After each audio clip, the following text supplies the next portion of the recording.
Lord Byron was the quintessential romantic figure.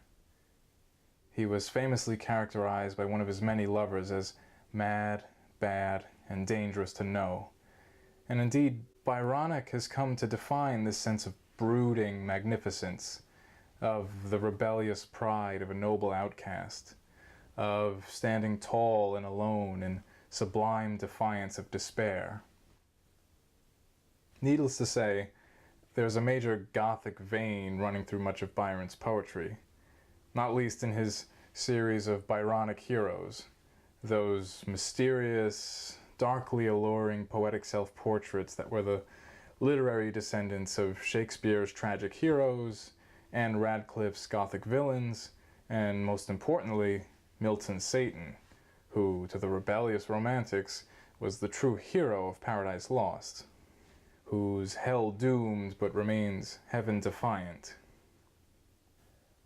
The satanic strand of Byronism culminated in the Promethean Lucifer of Cain, Byron's most infernal work, which was in large part written in response to his bitter, reactionary rival Southey's accusation of his leading a dissolute circle which made for a veritable satanic school, characterized by a satanic spirit of pride and audacious impiety. The so-called satanic school was really the culmination of this dark and devilish aura Byron himself cultivated throughout his colorful, turbulent life. At a young age, Byron had Calvinist belief literally beat into him by his Scottish nurse, May Gray, who also introduced the young Byron to the sins of the flesh. And Byron would go on to explain that he was not predestined for heaven, but doomed to hell.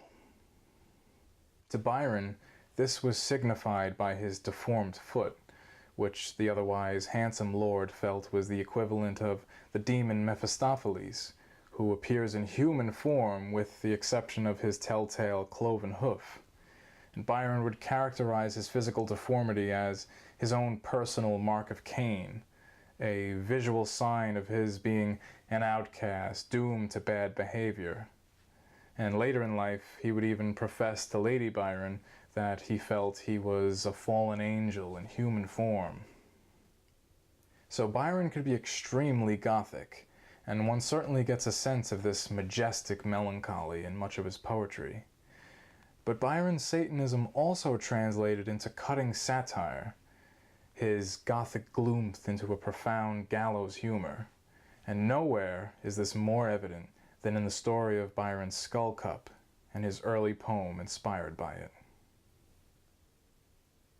Along with his peerage, Lord Byron inherited the grandly Gothic Newstead Abbey, and when he was finally able to live there, Byron crossed paths with an anonymous human skull.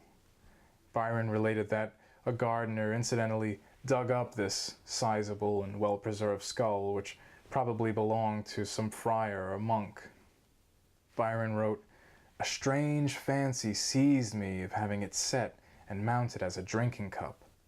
And indeed, this would serve as his own personal drinking vessel during the drunken revels he'd host at Newstead, the Order of the Skull, Byron called it. That'd be Gothic enough, but Byron went on to compose a poem written from the perspective of the skull, who explains that his fate is fortunate, that his being used as a drinking vessel is not gloomy, but in fact celebratory of life, and a fine way to go on after death.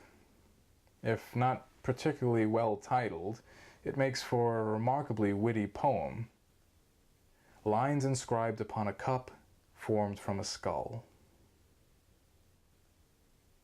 Start not, nor deem my spirit fled. In me behold the only skull from which, unlike a living head, whatever flows is never dull. I lived, I loved, I quaffed like thee. I died, let earth my bones resign. Fill up, thou canst not injure me. The worm hath fouler lips than thine. Better to hold the sparkling grape than nurse the earthworm's slimy brood, and circle in the goblet's shape the drink of gods than reptiles' food. Where once my wit perchance hath shone, in aid of others let me shine. And when, alas, our brains are gone, what nobler substitute than wine? Quaff while thou canst. Another race, when thou and thine like me are sped, may rescue thee from earth's embrace, and rhyme and revel with the dead.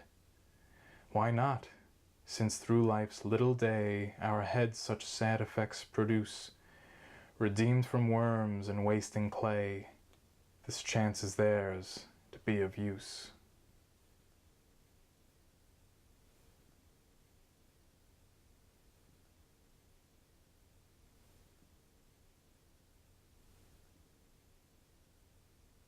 So Byron's skull cup was really a memento mori, a grim reminder that the grave awaits, but as such, an inspiration to live life to the fullest in the here and now, to drink life to the dregs. As much as the skull may have enjoyed being used as Byron's personal drinking vessel, it was destined to return to the earth's embrace, as it were, as the wife of a future owner of Newstead sadly insisted that the skull be laid to rest. Nevertheless, the Byronic skull has been immortalized in Lord Byron's classic poem,